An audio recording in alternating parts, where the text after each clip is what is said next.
लखनऊ के civil court में खूनी कोहराम। अखिलेश ने कहा, अब कहां बचेगी जान।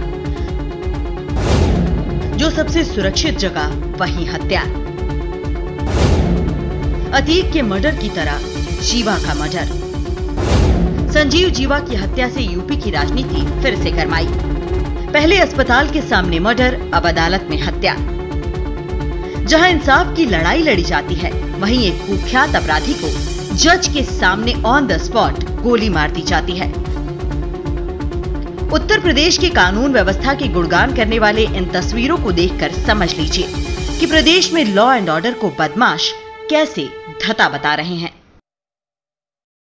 इस हत्याकांड को तब अंजाम दिया गया जब पुलिस संजीव को पेशी के लिए कोर्ट में लाई थी। इसी दौरान वकील की ड्रेस में मौजूद विजय यादव नाम के शख्स ने संजीव पर ताबड़तोड़ फायरिंग कर दी। फायरिंग होते ही कोर्ट में हड़कंप मच गया। गोली लगने से संजीव की मौके पर ही मौत हो गई। समाजवादी पार्टी के अध्यक्ष अखिलेश यादव ने कोर्ट परिसर में गैंगस्टर संजीव जीवा की हत्या के बाद उत्तर प्रदेश की कानून व्यवस्था पर गंभीर सवाल उठाए। लेकिन सबसे दिलचस्प बात जो अखिलेश यादव ने कही, उसे आप पहले जानिए। अखिलेश यादव दिल्ली के सीएम अरविंद केजरीवाल के साथ प्रेस कॉन्फ्रेंस कर रहे थे। तभी संजीव जीवा की हत्या पर सवाल हुआ। पर अखिलेश यादव ने कहा कि इस पर अगर समाजवादी पार्टी कुछ कहेगी तो आप कहेंगे कि हमने ही मरवा दिया, इसलिए मैं इस पर कुछ नहीं कहूंगा।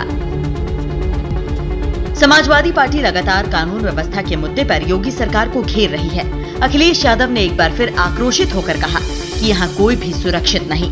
प्रदेश की कानून व्यवस्था बिगड़ चुकी है। जो सबसे सुरक्षित जगह मानी जाती है, वहाँ हत्याएं हो रही हैं।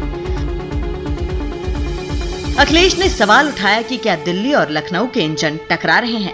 प्रदेश में सबसे ज्यादा महिलाएं राजधानी लखनऊ में असुरक्षित हैं। रोज खबरें आती हैं। क्या योगी सरकार को लॉ एंड ऑर्डर की घटनाएं नहीं दिख रही? बीएसपी अध्यक्ष मायावती ने भी योगी सरकार की कानून व्यवस्था पर तीखा हमला बोला। मायावती ने कहा कि कोर्ट परिसर में खुलेआम हुई हत्या यूपी में कानून व्यवस्था और अपराध नियंत्रण के मामले में सरकार के लिए बड़ी चुनौती है। ऐसी घटनाओं से आम जनता में काफी दहशत है। सरकार को सख्त कदम उठाने चाहिए। मायावती ने कहा कि कोर्ट परिसर में खुलेआम हुई हत्या यूपी में कानून व्यवस्था और अपराध नियंत्रण के मामले में सरकार के लिए बड़ी चुनौती है। ऐसी घटनाओं से आम जनता में काफी दहशत है। सरकार को सख्त कदम उठाने चाहिए। प्रयागराज में माफिया अतीक की सरेआम हत्या के महज 50 दिन बाद ठीक उसी तरह से संजीव जीवा की हत्या के बाद सरकार पर सवाल उठ रहे हैं। हालांकि सरकार दोषियों पर जल्द कार्रवाई की बात कह रही है।